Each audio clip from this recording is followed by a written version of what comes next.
I actually, and Johnny was at SPX once, and I was able to vend at Mice once.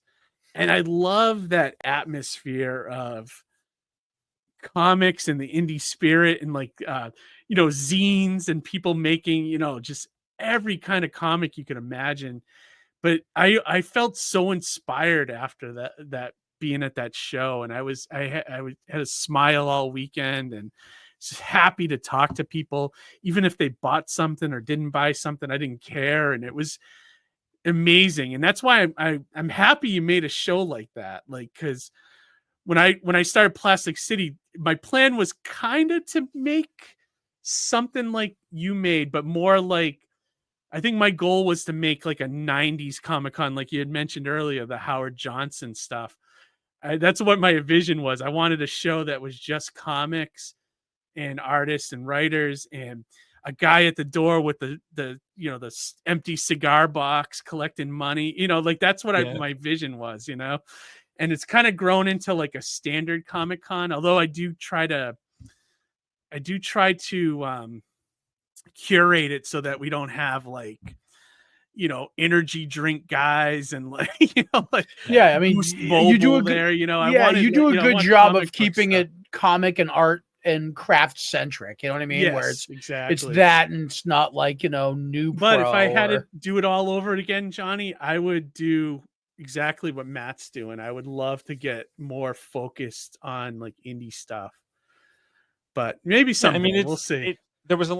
Everybody, because like I closed my shop and I moved down to Florida. That's where my wife and I were, down in St. Pete, Tampa. And I was doing Monkeys Fighting Robots, and we were going to MegaCon, and we were showing up at MegaCon, or we had a booth at MegaCon. And everybody in there, I became friends with all the different vendors, and we were chatting and everything. And then like I was talking to the comic book people, and they were just like, "Man, MegaCon sucks.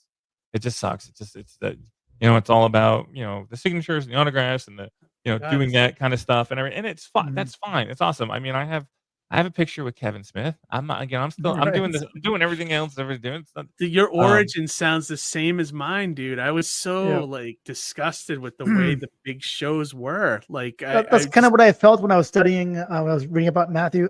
I was like, you guys, I can see why you guys would get along, all you guys, because you guys are so like same wavelength. Same wavelength. Yeah, you're happy to bring indie comics people together, and have like a this kind of con, like you guys are very much the same in that way. Like I remember too, Matt. This is maybe your same experience, but it was right after, I forget what show it was. It was a very similar experience. It was a big show in Boston, and everybody was sad, like, because no one had made money because the celebrities and all that stuff, cosplay was all sucking the money out of the room. And all my vendor friends were just like, feeling like, why, they're going through that crisis of like, why do I even do this anymore? And you know what I mean? Like, why do I make comics? And, and I started thinking to my wife, I was like, geez, I wonder what it would take to start a show, because it wasn't even on my radar, nor did I ever want to run a show.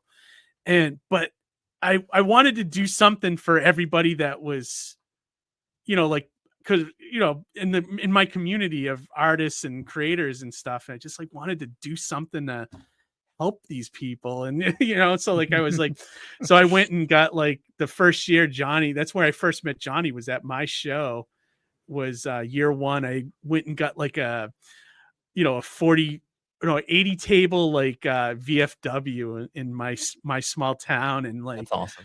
Rented it. I was like, made it free admission, and I made, I brought in a couple of comic dealers, but everybody else was like indie creators. And what a day it was. Almost the whole town showed up, and it was like became like a thing.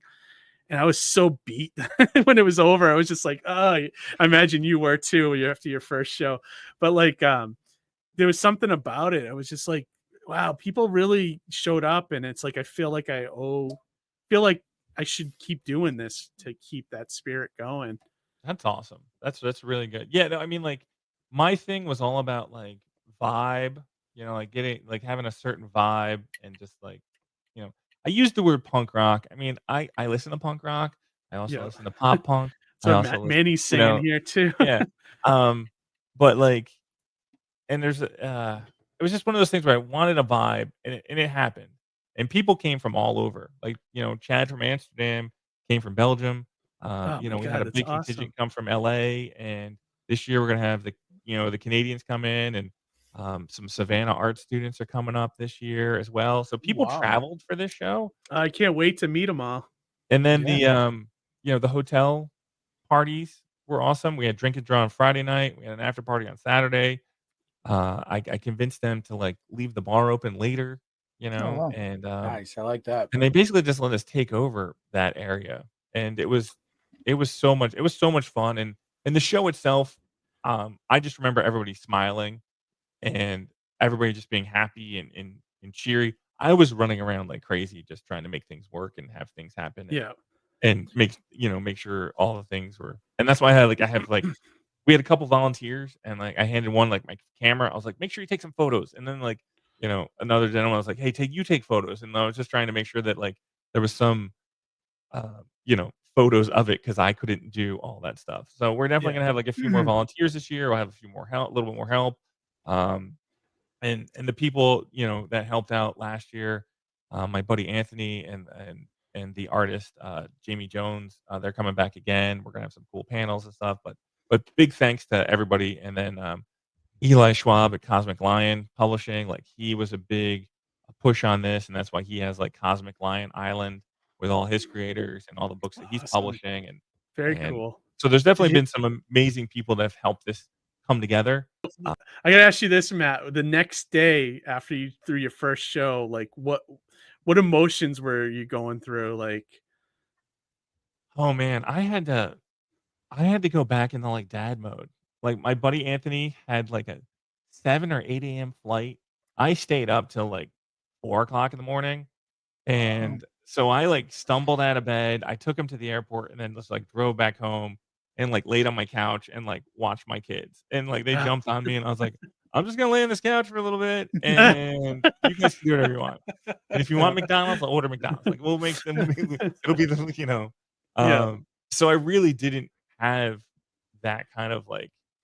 It kind of just like happened, and then it was like I was back into dad mode. And I think like Monday or Tuesday is when I was like, kids went back to school, or went to school, and then the photos started rolling in, and the comments started happening, and I was like, oh man, this is really cool. It was really cool. But yeah, any weird things happen? Oh, sorry. I was going to ask him if any weird things happened at his con, like a shirtless guy, perhaps. Because there was a guy. There was a guy at Keith's. Yeah, I'll tell him that story in a minute. But what I wanted to say, and Harry and Johnny, cover your ears. But the next day after our first show,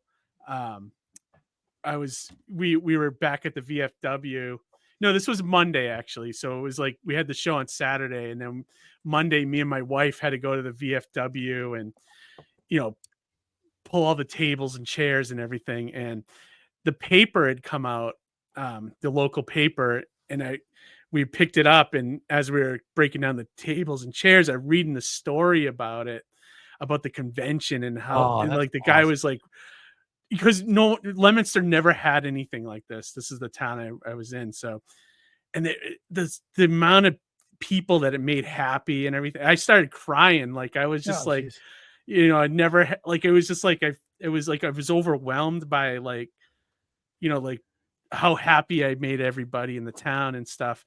And it was just like I was choked up. I couldn't like take it. So Johnny, Harry, you can uncover your ears now. You should have ran for mayor, Keith. Yeah, the mayor did show up. The mayor showed up at the show.